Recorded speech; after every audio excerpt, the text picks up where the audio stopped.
এক টিচার একদিন একটি সাংস্কৃতিক অনুষ্ঠানে বক্তব্য দিতেছে, শেষ পর্যায়ে সকল ছাত্রকে জিজ্ঞাসা করলো, তোমরা কে কে চাকরি করতে চাও বড় হয়ে? তখন 200 ছাত্র ছিল। ছাত্র থাকার পরে প্রায় সবাই হাত তুললো। এখান থেকে 3 জন হাত তুলে নাই।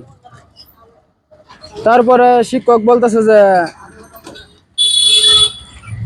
যে সবাইকে বলতেছে হাত নামাও। যে 3 জন হাত তুলে না তাদেরকে বলতেছে, তোমরা বড় হয়ে কি হতে চাও?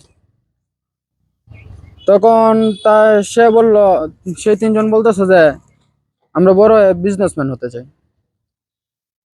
এর পিছনে শিক্ষক সবাইকে উদ্দেশ্য করে বলল, তোমরা সবাই এক কাজ করো, তোমাদের সিভি গুলা এই 3 জনের হাতে জমা দিয়ে রাখো। সেটা শুনে তো সকল শিক্ষার্থী কেঁপে গেছে শিক্ষকের উপরে। বলে, সে আমাদের সাথেই পড়ে, আমাদের এই ক্লাসমেট, এখন বলতেছে যে আমাদের সিভি ওদের হাতে দিতাম, কারণটা কি?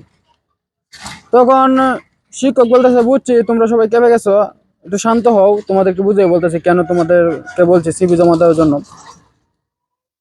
বলছে, তোমরা পড়ালেখা করে বড় হইবা, হয়ে চাকরির জন্য অ্যাপ্লাই করবা, সরকারের পক্ষে তোমাদের সবাইকে চাকরি দেওয়া সম্ভব না। ওরা যে 3 জন ব্যবসা করবে বা বিজনেস করবে, ওরাই কিন্তু বড় হয়ে তোমাদেরকে চাকরি দেবে।